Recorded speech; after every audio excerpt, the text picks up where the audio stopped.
Theo was born, and Michelle, my wife, didn't think that he seemed right.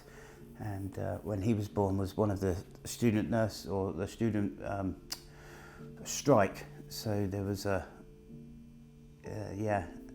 lot of doctors there and a lot of opinions. And Theo was born normally, and Michelle didn't think he seemed quite right looking, and they didn't. So they thought he had Down syndrome. So they gave him some antibiotics, and they tried to explain to me the spacings on his feet, and I found myself in my shoes and socks of showing that mine are like that. And my daughter, when I went home, I gave her a bottle and got a photo of hers, and hers were exactly the same. So I didn't believe that either. That's sort of the start all of this. He's been pharmaceutically abused, as far as I'm concerned, because he's been pummeled with fortified food and drugs.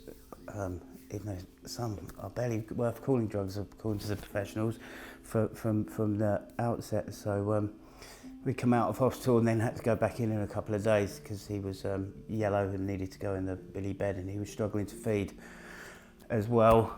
My wife was like expressing, and that's when he broke Mummy's heart the first time, and probably the most longest, because he wouldn't breastfeed. So we got a perfectly amazing Tilly May, our daughter, who's a couple of years older than him, 18 months older than him, and she was Mrs. Perfect. So for my wife, she had a template of how everything would be, and Theo challenged that.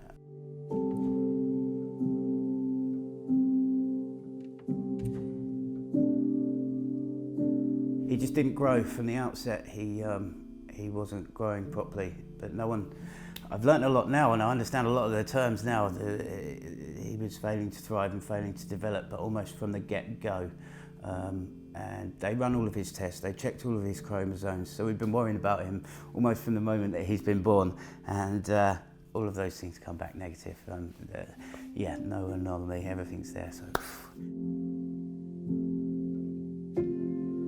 And at 9 months old, as well as the vaccine course and everything else, which seemed to have brought him down, but we didn't recognise that, and I wouldn't say I was pro-vaccine, but I didn't know any different to challenge it. I didn't like seeing the distress that my daughter had, I remember when I was like 16, and I didn't like having the BCG, so something innate in me definitely questioned those things on some level, but they weren't to be questioned at that point. 3 doses of omeprazole on top of the other ones, and he started having, we called them vacant moments, but we were told they were seizures.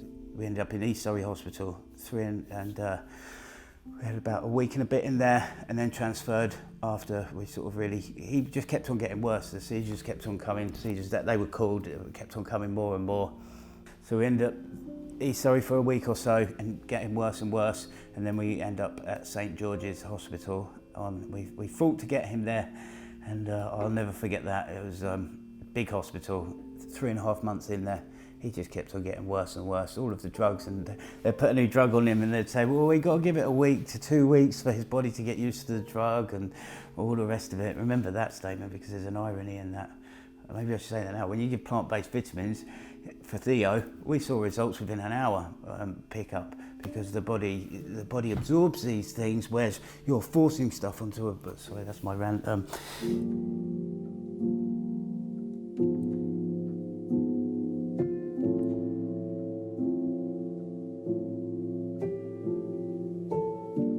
Yeah, sorry.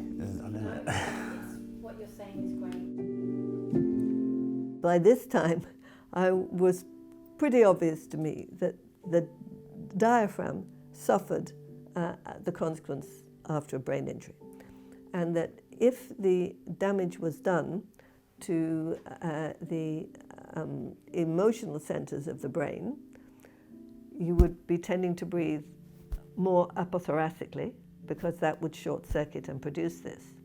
If you had cerebral palsy, then your diaphragm would be still flaring out to the side like a young infant, even though your body was growing around it.